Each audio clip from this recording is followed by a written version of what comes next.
अस्सलाम वालेकुम।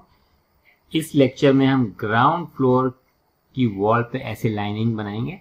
ठीक है, उसमें ज़रा फ्रीक्वेंसी ज़्यादा होगी, खूबसूरत लगेगा। तो पहले सेलेक्ट कर लेते हैं उन चीज़ों को जो हमें जिनकी ज़रूरत है। एक तो ग्राउंड फ्लोर वॉल को सेलेक्ट कर लिया मैंने ये, और फिर कंट्रोल दबा के मुझे एक खिड़की भी चाहिए। ये कंट्रोल दबाया मैंने, स्लाइडिंग विंडो 6 कह रहा है, सेलेक्ट कर लें। और एक नीचे वाली खिड़की भी कंट्रोल दबाया, ये नहीं खिड़की नहीं, या फिक्स विंडो 25 ये ले लें। ये तीन चीज़ें सेलेक्ट कर लें। अच्छा, उसके बाद इसको मैं Alt Q कर लेता हूँ, और इस पर्सपेक्टिव व्यू में तो काम नहीं करेंगे, हम लोग वापस जाते हैं, इधर आ जाते हैं और इसको मैक्सिमाइज कर लेते हैं।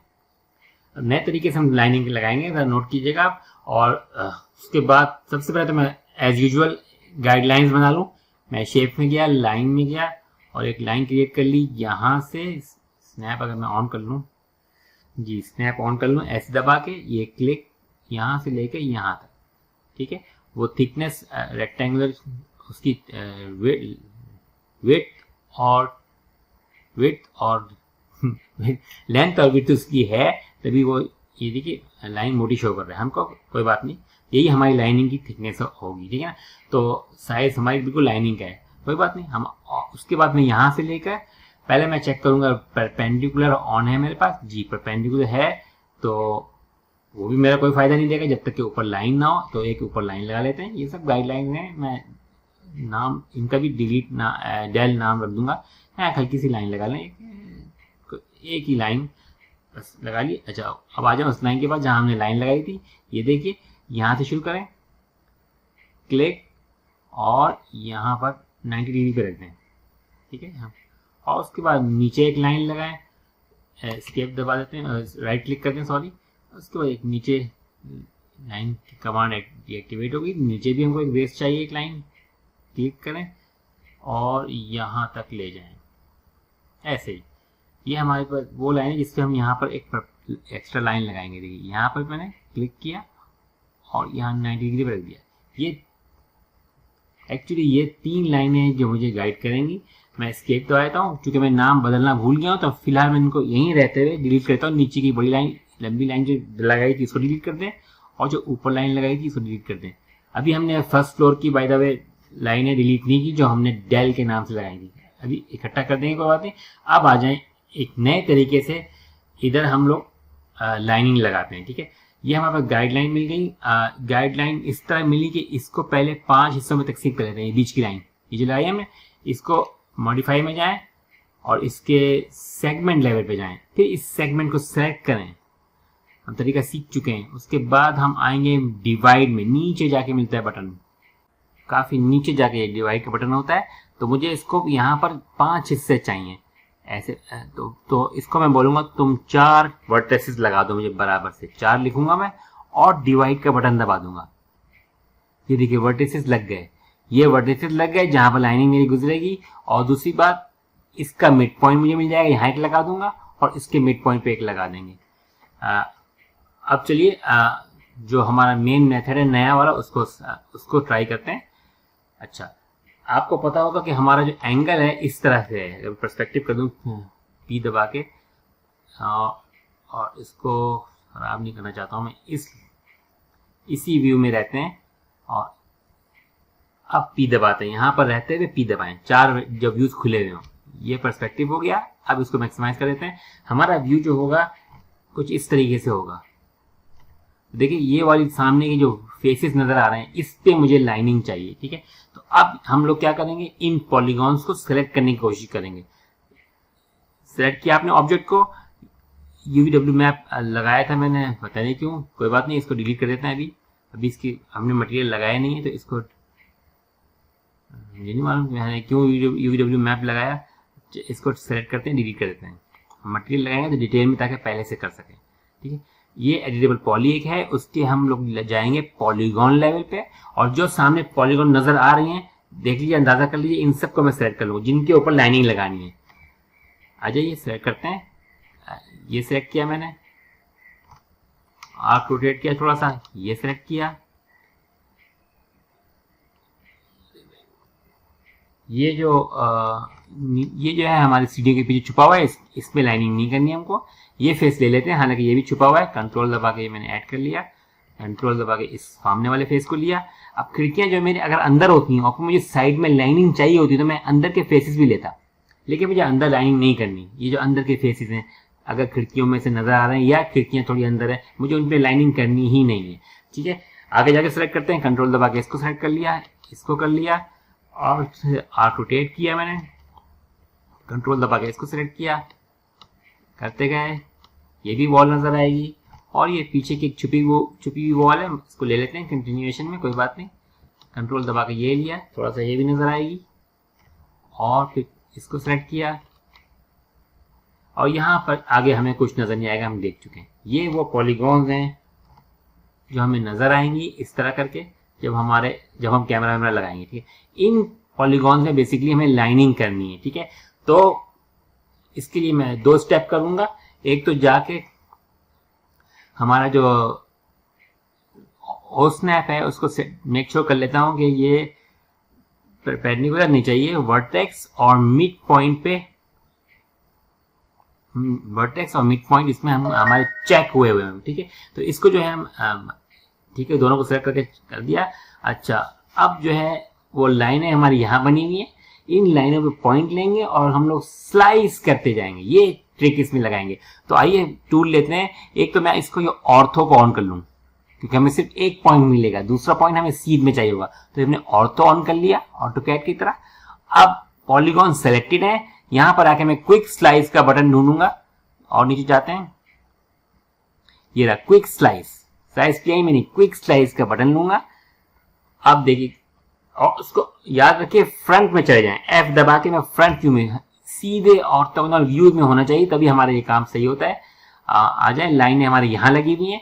अब स्नैप में ऑन कर देता हूं, ये देखिए मिड पॉइंट दे रहा है, तो बहुत मौके पे दे दिया उसने। यहां क्लिक करें और टेढ़े मेढ़े भी जाएंगे, वो सीधा स्लाइस मारेगा। क्लिक करें, ड्रैग करें, यहां क्लिक करें। अच्छा, अब यहां आ जाए, ये मैं खिड़की के किनारे यहां पर मैं स्लाइस नहीं करूंगा, ये लाइन में इसी की कॉपी करके लगाऊंगा, मैं वजह बाद में बताऊंगा। यहां जो इसके नीचे है वो मैं स्लाइस कर देता हूं, ये क्लिक किया, फिर यहां से क्लिक करके ड्रैग किया, यहां क्लिक किया, यहां से क्लिक किया, ड्रैग किया, यहां क्लिक किया, स्लाइसेस बनते जा रहे हैं। हमें पॉइंट्स मिले हुए हैं, ये वो लाइनें जो हमने जानबूझ के लगाई थी और उसको डिवाइड कर ली थी उन लाइनों को। यहां क्लिक करें, यहां पर क्लिक करें, वो स्लाइस करता जाएगा। अगेन इसके नीचे मैं लाइन अलग से लगाऊंगा, वो मैं यहां पर एक स्लाइस कर देते हैं, इसके मिड पे क्लिक किया और ये हमारे स्लाइस हो गए। अच्छा, अब इसमें सबसे अच्छी बात ये होती है एडिटेबल पॉली में, सबसे पहले तो मैं क्विक स्लाइस बंद कर लूं। ये पॉलीगॉन लेवल रहते हुए मैंने इतने सारे स्लाइस मारे हैं, तो जो एजेस बने हुए हैं अगर मैं यहां से रहते हुए एज मोड में चला जाऊं तो वो एज मुझे सेलेक्टेड मिलेंगे। ये देखिए वो लाल हाईलाइट हुए हुए हैं कि ये एजेस मैंने सेलेक्ट किए हुए हैं, इनका तुमको कुछ काम करना है तो बताओ। अब मैं उनको बोलूंगा जी। एक चीज होती है क्रिएट शेप फ्रॉम एजेस, ऐसे कुछ करके ऑप्शन होता है, ये ढूंढते हैं इसको आराम से, बिल्कुल शुरू में मिल जाएगा। ये देखिए क्रिएट शेप फ्रॉम सिलेक्शन, एक नया शेप बना देगा जो कि बिल्कुल कंप्लीटली अलग ऑब्जेक्ट होगा, उसको हम इसके यानी क्लिक करेंगे तो वो बना लेगा। क्लिक करते हैं, ये देखिए उसका और नया नाम पूछ रहा है, उसने शेप बना दिया। सबसे पहले मैं इसका शेप टाइप स्मूथ नहीं, लीनियर, सीधी सीधी लाइन है तो लीनियर रख करते हैं और इसका नाम दे देते हैं GF लाइंस और इसको ओके कर देते हैं। ये एक अलग ऑब्जेक्ट बन गया बाहर। तो हम जो जिस ऑब्जेक्ट में अंदर काम कर रहे हैं उससे अब एग्जिट कर लेंगे। ये देखिए ये एग्जिट हो गए। अच्छा, अगेन मैं वो याद करा दूं, मैं वो लाइनें डिलीट कर देता हूं ताकि ये जो रह ना जाए। स्नैप बंद कर दूं और विंडो सिलेक्शन में जाऊं, यहां पर मैंने वो लाइनें बनाई थी, ये देखिए आराम से सेलेक्ट हो जाएंगे इंशाल्लाह ताला। ये वो लाइनें सेलेक्ट हो गई, 3 शेप सेलेक्टेड। ये जो मैंने बनाए थे अब मुझे उनकी जरूरत नहीं है, डिलीट कर देंगे। ठीक है, अब आ जाइए जो हमने नया ऑब्जेक्ट बनाया है उसका नाम आपको पता हो मैंने क्या रखा है। ये देखिए GF लाइंस। इसमें मुझे एक लाइन यहां भी चाहिए और उसके लिए मैं खिड़कियां भी लेके आया हूं और एक लाइन यहां चाहिए। खिड़कियां इसीलिए लेके आया था मैं, तो अब ऐसा करेंगे कि इसकी कॉपी कर लेते हैं, इसके SP लाइन मोड में जाते हैं और इस SP लाइन को सेलेक्ट करते हैं, पूरी SP लाइन सेलेक्ट कर लेगा। ये देखिए घूम फिर के देख लें, सारी उसने सेलेक्ट कर ली, जहां तक भी गई कर ली। अगर यहाँ कहीं सेलेक्ट नहीं किया है तो हम उसको कंट्रोल दबा के कर सकते हैं, या चलें कंट्रोल दबा लेते हैं, शायद ये इसने सेलेक्ट नहीं किया, इसको कंट्रोल दबाएं, इसको सेलेक्ट करें। ये देखिए ये SP लाइन भी सेलेक्ट हो गई और कंट्रोल दबाएं, इसको भी सेलेक्ट कर लें। क्यों, इसकी कॉपी हमें यहाँ चाहिए बीच में। तो आइए, ये बेशक वो बिल्कुल इक्वल डिस्टेंस नहीं होगी, कम से कम थ्रू आउट सेम तो हो जाएगी। ये हमने SP line through out select कर ली, इसकी मैं कॉपी एक यहां रख दूंगा, ठीक है, और एक कॉपी यहां रख दूंगा। अच्छा करते हैं फिर, मूव का टूल लेते हैं, मूव का टूल हुआ है, Z हाईलाइट हुआ है। अच्छा स्नैप करने के लिए मैं क्या यूज करूंगा, यहां से स्नैप करके इस पे स्नैप कर दूंगा, तो Z लॉक कर देते हैं, ये Z लॉक हुआ है और स्नैप ऑन कर देते हैं। और अगर राइट क्लिक करके इस वक्त मैं मिड पॉइंट हटा दूं तो ज्यादा बेहतर है, एहतियात से काम करना चाहिए। और उसके बाद अब मैं स्पेस बार दबा के लॉक कर दूं, मेरी SP लाइन जो चाहिए जिसकी कॉपी वो सिलेक्ट हो चुकी है और स्नैप मेरा ऑन है, तो कर ही जाते हैं। ये देखिए ये खुद ही इसमें दे रहा है। अच्छा दूसरी काम, इसमें हमको Z हाईलाइट हुआ है, तो Z और X और Y हमारी मदद कर देते हैं, तो हमको ऑर्थो की जरूरत नहीं होती, तो इस ऑर्थो को अब ऑफ कर दें याद से, ठीक है। क्विक स्लाइस जब मैंने ऑफ किया था तभी इसको ऑफ कर देना चाहिए था। अब देखें यहां से उठा के यहां रख दूंगा, वो सीधा नीचे आएगा क्योंकि हमने Z हाईलाइट किया हुआ है, ये देखिए Z लॉक किया हुआ है। आइए क्लिक करें तो इसको, और यहां लाके इस पे रख के राइट क्लिक किया के कैंसिल किया, फिर मैं भूल गया शिफ्ट नहीं दबाया था मैंने, शिफ्ट दबा के इसको क्लिक करेंगे ताकि कॉपी दे। शिफ्ट दबाएं, इसको क्लिक करें और यहां लाके इस वर्टेक्स पे लाके छोड़ दें। ये 100% उस ऑब्जेक्ट के अंदर रहते हुए उसने एक SP लाइन बना दी और अब सिलेक्शन उस पर चला गया, लॉक है सिलेक्शन मगर वो अब उस पर चला गया, कोई बात नहीं। तो यहीं पर रहते हुए मैं इसको Z में देख लूं लॉक है कि नहीं लॉक है, मैं एक नीचे भी कॉपी रख देता हूं। शिफ्ट दबाया मैंने, यहां से पकड़ा और ये लाके स्नैप कर दिया, यहाँ पर वो एग्जैक्टली नीचे है। ये हमारी लाइनिंग तकरीबन कंप्लीट हो गई। अब मैं बताता हूँ कि आपको मैंने खिड़कियां मैं क्यों लाया था। मैं फ्रंट व्यू में जाता हूँ, जूम करता हूँ Z दबा के, ये देखिए ये नीचे का जो है, ये जो SP लाइन सेलेक्ट हुई हुई है, जरा सा इसको मूव करके देखते हैं और राइट क्लिक कर लेंगे। ये मूव है ना, लॉक भी किया हुआ मैंने, तो यहां पर पहले इसको देखते हैं Y में माइनस, पहले मैं एब्सोल्यूट कोऑर्डिनेट्स में जाऊं, -1 इंच करके देखते हैं कि वो क्या खिड़की छुप तो नहीं रही। -1 इंच लिखा मैंने और एंटर दबाया, ये देखिए बिल्कुल सही हो गया, खिड़की पीछे से निकल आई। यहां रखूंगा मैं अपने ग्रुप, खिड़की को डिस्टर्ब नहीं करूंगा। इसी तरह यहां पर आ जाते हैं, इसको सेलेक्ट करते हैं, SP लाइन मोड में है हम लोग, इस SP लाइन को सेलेक्ट कर लें, पहले वो सिलेक्शन जो लॉक किया हुआ वो खत्म करें, इस SP लाइन को सेलेक्ट कर लें और कंट्रोल दबा के दूसरी तरफ की भी मालूम में सेलेक्ट नहीं हुई है, कंट्रोल दबाया मैंने, स्नैप बंद करके अगर मैं ऐसे कंट्रोल कर लूं, ये वाली सेलेक्ट कर लो और ये वाली उसको बोल दूं सेलेक्ट कर लो। इनको मुझे थोड़ा सा 1 इंच ऊपर करना है। देखिए Y डायरेक्शन है, आए यहाँ पर खिड़की के सामने, आपको बताऊं ताकि समझ में हम क्या करना है। यहाँ पर आके मैंने एब्सोल्यूट मोड ऑन किया हुआ है, +1 इंच लिख दें, 1 इंच, और यहाँ देखते जाए यहाँ क्या होता है। मैं और जूम कर देता हूँ, यहाँ देखें क्या निकल के आता है। देखें 1 इंच क्यों कर रहा हूँ मैं, 1 इंच लिखूंगा और इंटर दबा दूंगा। ये देखिए खिड़की का जो फ्रेम है वो बच गया। और तो फ्रेम की हम जगह छोड़ते, जब ये ग्रूव्स बना रहे होंगे या तो खिड़कियां लगा के बनाएंगे या फिर ग्रूव्स नहीं है बाय द वे, ये लाइनिंग है। ग्रूव्स तो हम पहले ही बनाते हैं, लाइनिंग हम बाद में लगा रहे हैं। खिड़कियों का फ्रेम की जगह छोड़ के उसको बनाएंगे। ये हमारी फ्रेमिंग पूरी, लाइनिंग पूरी हो गई। अगर ये नीचे की आपको थोड़ा सा नीचे खिसकाना है तो खिसका लें, क्योंकि ये मैं ऐसा करता हूँ, इसको सेलेक्ट कर लेता हूँ, फिर पूरा अनआइसोलेट करके इस नीचे वाले लाइन को थोड़ा नीचे करते हैं। तो SP लाइन मोड में रहते हुए इसको सेलेक्ट कर लेते हैं। अब मैं अनआइसोलेट करता हूँ, क्या क्या बनाया हुआ है हमने, राइट क्लिक एंड आइसोलेशन। मैं देख रहा हूँ नीचे कुछ हमने इसके जो नीचे जो बनाया था कुछ, ये थोड़ा सा नीचे कर दें तो अच्छा है जी, बिल्कुल सही। इसको थोड़ा नीचे कर देंगे तो खूबसूरत लगेगा। थोड़ा सा नीचे कर दें Y से, मैं चाहूँ तो ये विजुअली भी कर सकता हूँ। मेक श्योर कि स्नैप ऑफ हो ताकि मैं सुकून से मूव कर सकूं।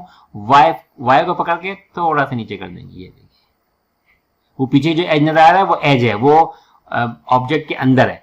ये हमने जो लाइनिंग बनाई है ये हमने अलग से बनाई, इतना नीचे कर देते हैं, नीचे का ये छोटा हो जाए कोई बात नहीं, ठीक है। अब इसको बंद कर देते हैं और फाइनल शक्ल देखते हैं हमारी क्या निकल के आई इस प्रोजेक्ट की। ये मैंने इस पर्सपेक्टिव में चला गया और मैंने पर्सपेक्टिव व्यू शायद सेव किया होता, व्यू सेव एक्टिव नहीं, रिस्टोर एक्टिव पर्सपेक्टिव व्यू, जो मैंने कहा था कैमरा नहीं मगर मैं पर्सपेक्टिव व्यू सेव कर लेता हूँ फिलहाल। ये हमारा सेव हुआ है, बाहर क्लिक करके इसका डिसेलेक्ट कर दें। ये देखिए लाइनिंग हमारी बेहतरीन बन गई। थोड़ा सा मैं आर्क रोटेट कर लेता हूँ, ये कुछ यहाँ ये बाउंड्री वॉल है, ठीक है। तो हमारी लाइनिंग बिल्कुल परफेक्ट बन गई। अब हम लोग मेरे ख्याल से मटेरियल की तरफ जा सकते हैं, काफी काम हमारा निमट गया। अब मेरे ख्याल से अब मैं लाइट के फिक्सचर नहीं लगाऊंगा, अभी पहले जाते हैं लाइट पे कि इस सीन को लाइटिंग करते हैं और उसके बाद मटेरियल शुरू करते हैं। बहुत शुक्रिया।